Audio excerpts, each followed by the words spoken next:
This is the Impressions Xchange podcast. Impressions Xchange podcast, where all topics impacting the graphic imaging and printing industry are addressed via in-depth news coverage, analysis, and timely interviews. Welcome to the Impressions Xchange podcast. We're back for another episode on artificial intelligence, just in time for the 2-year anniversary of ChatGPT, which is on November 30th. It's been 2 years since the platform was launched, and although AI has been around much longer than that, it's evolved at an incredible pace over the past few years. Today, my guest is AI expert Steve Metcalf, co-founder and CEO of Imagine AI Live. We chat about what AI is, why it's so misunderstood, how it's evolved, things to avoid, and what to be cautious of. Steve also offers some useful tips, tricks, and advice, and stresses the importance of prompting. If you want ideas on how to start using AI in your day-to-day business management, or if you're looking for a sneak peek at how the next 5 to 10 years might look for AI development, stay tuned. So Steve, thank you so much for joining me on the Impressions Xchange podcast. Thanks. It's great to be here. Yeah, so happy to have you. So AI is a huge topic right now in the printing industry. There are people who love it. There are people who hate it. There's a lot of people who don't understand it, and no fault of their own. I think it's changing so rapidly that it's hard to keep up with what AI is. So maybe that's where we should start. For those who maybe don't understand it or are a little hesitant about it, can we talk about what AI is? What is it? Yeah, absolutely. And I think it's important to kind of put it in a slightly bigger historical context. So AI has been around for a long time. It just didn't become useful until about 2 years ago. And so a lot of people have heard about AI, there's been this drumbeat. And I think a lot of us were in a situation where, well, I'll believe it when I see it, if you've, early on, even about 3-4 years ago, some of these early AI writing tools started showing up, and they left a lot to be desired. But it wasn't really until this drop of ChatGPT almost 2 years ago that everything changed. And so right now, I think it immediately evoked all these emotions that people have had about the fear of artificial intelligence. Are we gonna see a Terminator-like scenario, right? Robots, yeah, exactly. And how far are we? And you've had a lot of people that have made careers out of predicting sort of the negative downfall of humanity through the unleashing of artificial intelligence, and then as it gets smarter, what they call AGI, and then super intelligence, and all this other stuff you hear about. And I think the reality is that so much has changed. It's really, I view it more as this is the most useful thing we could be working with right now. The way I view AI is more like power tools for the human mind, much like we've had automation in lots of other areas of our life. 150 years ago, most of our ancestors were doing craft trades and farming. And if you think about the percentage of the population that does farming these days, it's like less than 3%, I think, if you look at the numbers, at least in the westernized part of the world. So why is that? Because it all went to automation, giant power tools, that are farming for us. The automation in factories, so it's not all human labor, laborious process anymore. Most of it's been automated when it can be automated. And I think what's happening now is AI gives us this ability to automate the cognitive process. So it's the cognition, the thinking process, the stuff that makes your head spin sometimes. So that's really the opportunity. And the way I frame it, or sort of have been thinking about it, is mostly these are the new power tools. These are the new automation tools for the mind. And if we're smart about it, we'll find ways to implement them, deploy them in the most creative ways possible, where literally you can summon intelligence for as little as $20 a month now. Now that, if you're leading a company, or you're a solo entrepreneur, or whatever you're doing, that's a very, very powerful thing when you understand how to work with these tools. Right. And you mentioned a couple of things that are really interesting. I've definitely I've seen a lot of sci-fi movies, so I get the concern of the robots are going to take over and artificial intelligence. But there's also there, as you mentioned, the automation factor, which has been in our industry a great step in the right direction because it helps address some of the labor challenges that we've had. And filling jobs on the shop floor. But is there also, do you think part of maybe the hesitancy with AI also comes from, am I going to lose my job? Am I going to be, is all of the work in this particular field going to be outsourced to robots and AI? And we're not going to look, we're going to no longer have those jobs. Is that part of that kind of fear? I think it's every technological transition or major transition is going to have some of that fear. When I first, believe it or not, when I first started my career, there were still typing pools in companies that, people would dictate, a note or a memo, and then it would send it off to the typing pool. Now that quickly went away when I got out of college, the '90s, but I think the fear is very valid. It's very it's very real for a lot of people. I think there's a lot of hesitancy because of that, where there's how could it take our jobs? And I like to think about it as how can it change? How can we reduce the cognitive, I call it the toil, that the toil of our jobs, and how do we become more orchestrators? Mm-hmm. And so that's one way to think about it. So this is actually going to allow us to be more productive, be more creative, which if you really think about human nature, I think a lot of us yearn to be creative, whether we're creating, business opportunities or creative output or, productive output. Not too many of us are just kind of let's just move this thing over here all day long and read. And a lot of knowledge work has been that way. It's been copying and pasting and cutting and, working with spreadsheets and putting presentations together. And there's all these things that just take a lot of time. And if you could compress that and get some tools, AI powered tools to help you with those processes faster, you'll be a lot more productive. So I think it's a really a golden age to be liberated from, kind of some of these, think of them as like shackles that we've been under, cognitive shackles that are out there. And, you think about it too, it's going to impact the printing industry and every industry in different ways. There's a lot of knowledge work that goes into printing, sales, marketing, estimating, planning, human resources, financial management, all that stuff. But then there's a lot of, actually running the machines. There's still a lot of stuff that happens in the manufacturing side. And the robots are coming too, but they're not quite ready for prime time. And the biggest thing I've heard from printers, in the last 5-10 years has been the labor shortage issue. So Right. if anything, AI can help us address that labor shortage issue. Maybe instead of going out and hiring 2 or 3 new people to do estimating, we could leverage what we've got already with an AI powered estimating bot or something like that. So there's different ways of addressing it. Maybe learning how to run machines gets easier because we can train operators faster. And that's been one of the biggest challenges is onboarding operators. And then, they only stay around for a year. It's not like the old days where they stayed with you for 30 years. Right, forever. For Yeah. churn, it can help with the churn now. And so there's so many ways you can explore sort of the power of AI to sort of not, I still think the concern is there. Oh, it's going to take all our jobs, but it might quite honestly make our jobs easier and better and just change the nature of them. Right. Work smarter, not harder. So, you mentioned some of the opportunities, some practical ways that maybe business owners could think differently about AI and implement it into their day-to-day.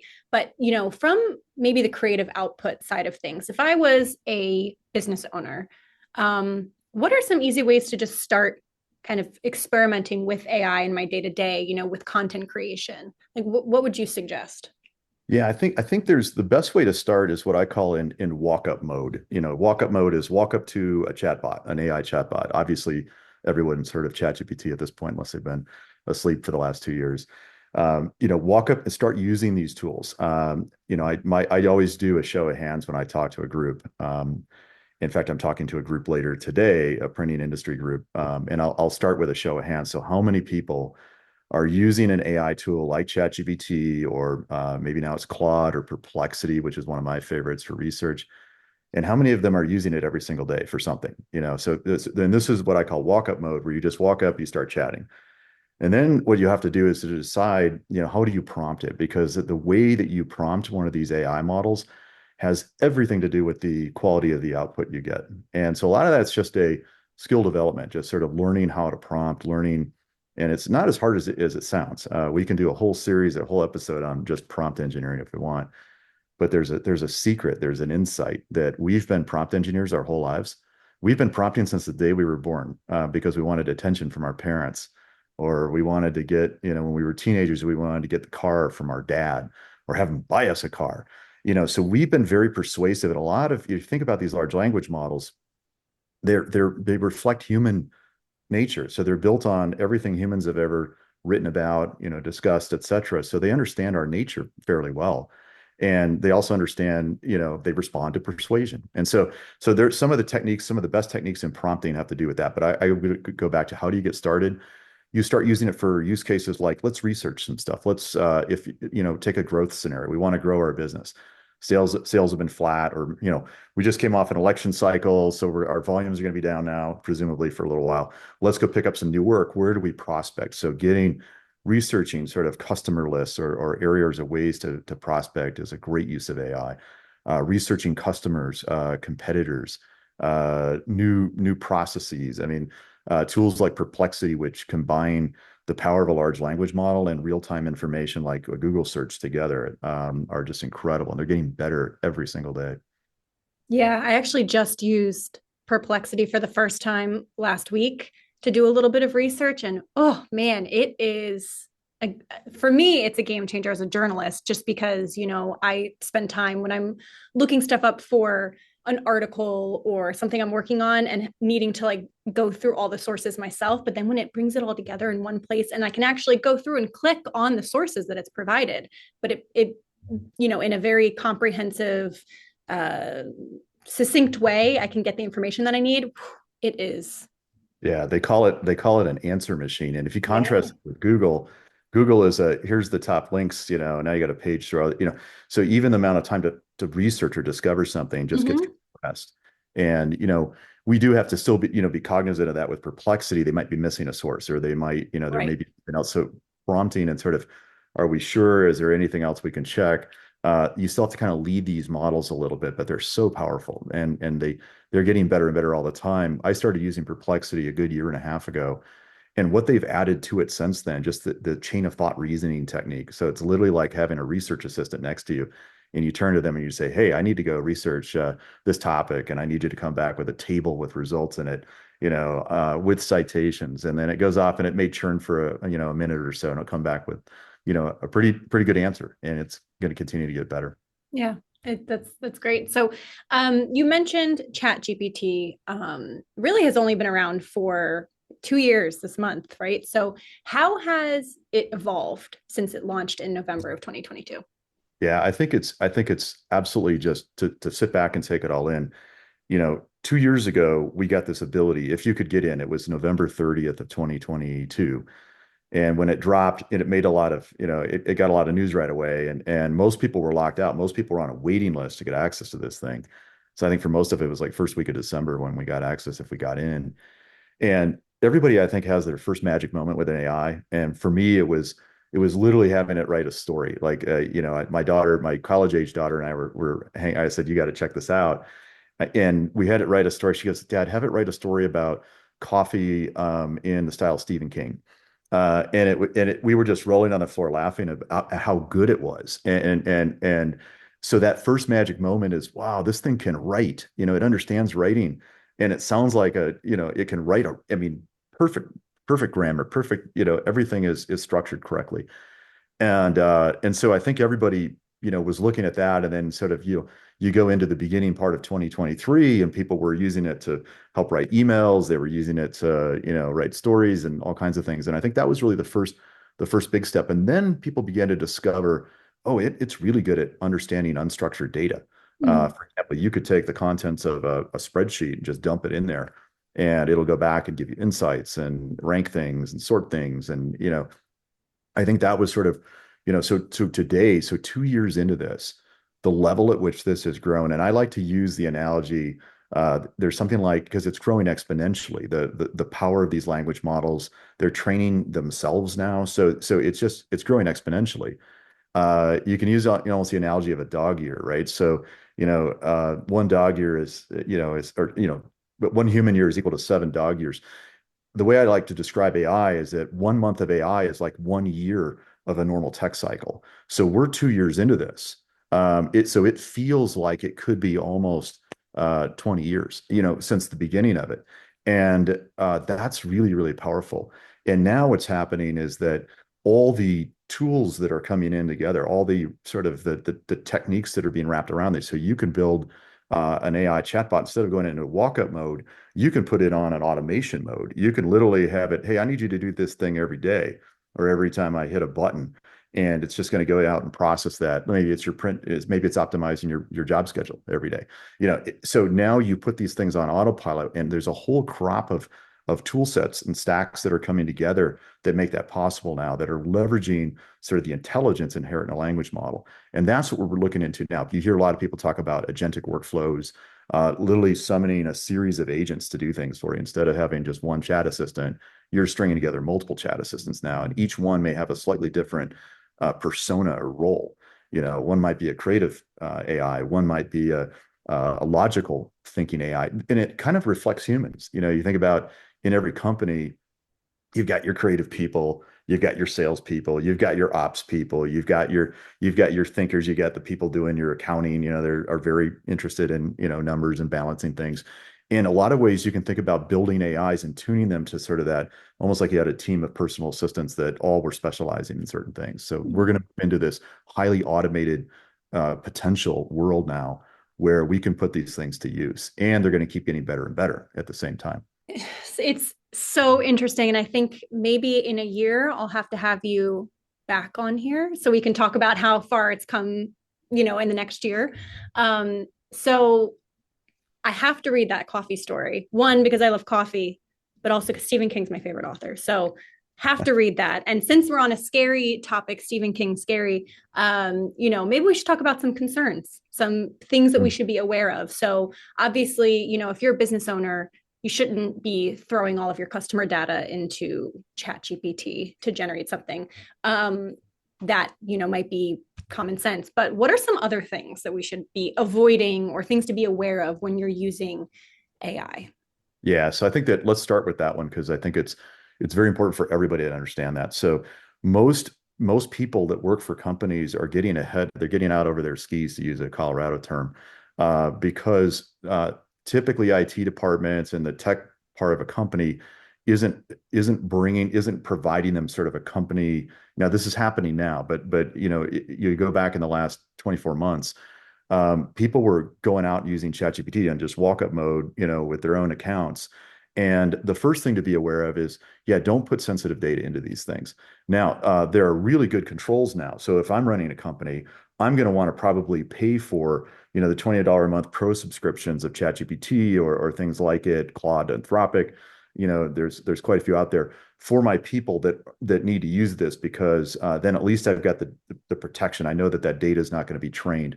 But just generally speaking, you remember when we used to get those emails and it would say, "Hey, forward this to everybody," and people would click on the executable file, and then it would it's the same thing. Just be aware. There are a lot of don't dump your company financial statements into an LLM unless you really have it you have it sort of locked down and you understand what's going to be used.